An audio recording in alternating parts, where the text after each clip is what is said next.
Welcome to This Explainer. Today we are diving straight into the wild, extraordinary journey of Benjamin Franklin. We're going to find out exactly how a kid born into sheer, overwhelming poverty, with barely any formal schooling, managed to become one of history's absolute greatest minds. You know, if you've ever wondered if where you start in life actually dictates where you finish, you are going to love this. It's an incredible story about the literal superpower of human curiosity. So, let's just kick things off with a pretty massive question. What if one curious boy could change the future of an entire nation?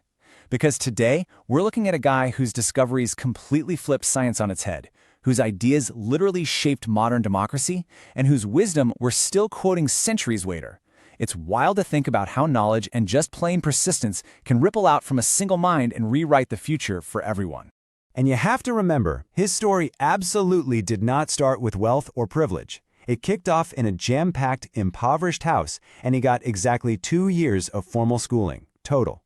Yet, look at his legacy. He became a world-famous inventor, a trailblazing scientist, a master diplomat, and of course, a founding father of the United States. So how in the world do you cross that massive gap? How do you go from literally making soap in a cramped house to shaping a brand new nation? Well, let's unpack that. Chapter 1. The Boy from Boston, a Child with Big Dreams. Okay, I want you to picture the number 15, because Benjamin was the 15th child in a totally chaotic family of 17 kids. Just imagine the sheer noise in that house.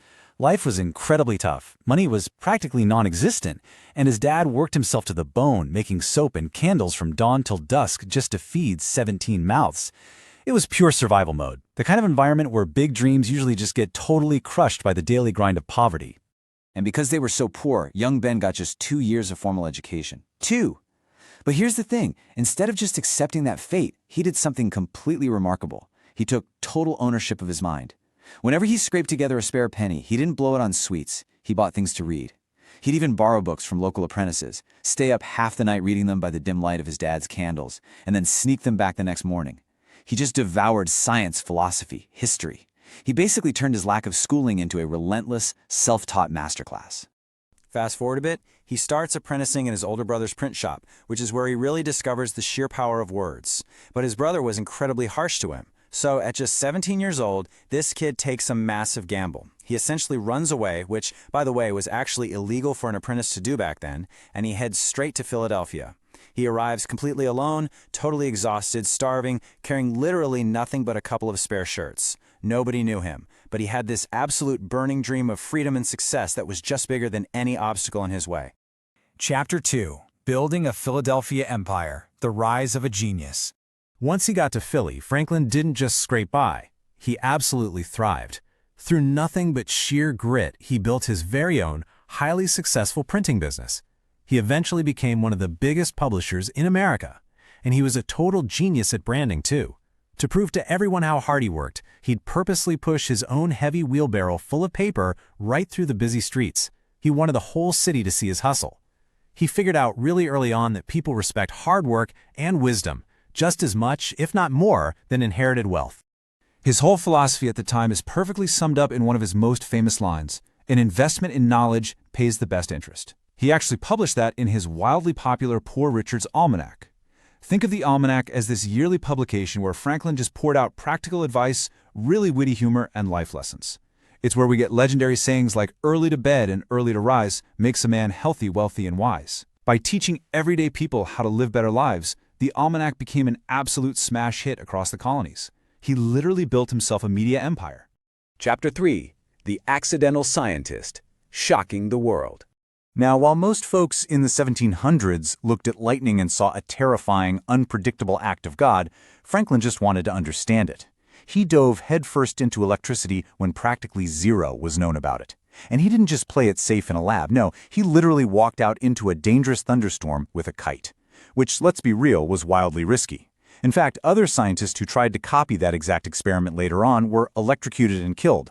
But by proving once and for all that lightning is just a massive form of electricity, he was able to invent the lightning rod, which ended up saving countless homes, ships, and lives from going up in flames. And his genius was just so incredibly practical. Need to see better as you get older? He invented bifocal glasses just to solve his own vision problems. Families freezing during brutal winters, he engineered the Franklin stove, a vastly improved heating system that used way less wood. He even drove the creation of the very first public lending libraries, not to mention organizing public hospitals and fire departments. To him, knowledge wasn't just some elite academic thing to show off. It was a tool to actually make everyday human life better. Chapter 4. Shaping a New Nation, the Founding Father. Moving into the 1770s, as things with Britain were really starting to boil over, Franklin played a massive role in uniting the fractured American colonies. By 1776, he cemented his place in history by signing the Declaration of Independence. And it didn't stop there. Later that decade, even though he was older and his health was failing, he took a super dangerous ocean voyage over to France. Once there, he played this brilliant diplomatic game. He leaned into this rustic American persona that the French elites absolutely loved, strategically wearing this simple fur cap to fancy Parisian parties. It was a masterstroke that secured the crucial military alliances the Americans desperately needed.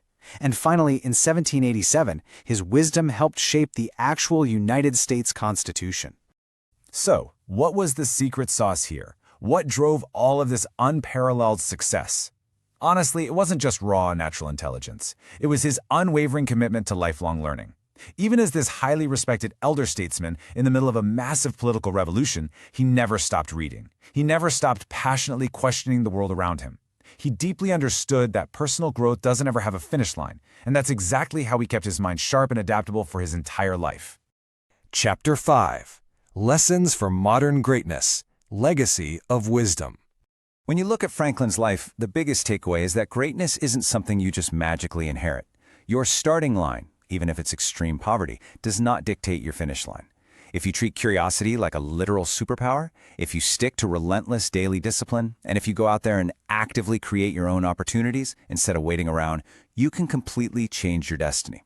It's all about those tiny, compounding daily improvements, treating every failure as fuel that eventually turns a totally ordinary life into something extraordinary. His jump from a poor, uneducated candlemaker's son to a global icon is just this incredible reminder that if you are truly committed to learning, you can overcome almost anything. Intelligence is built, guys. It's forged through the exact same curiosity and grit that Franklin practiced every single day. And it's why, over 200 years later, his brilliant ideas still light up the world.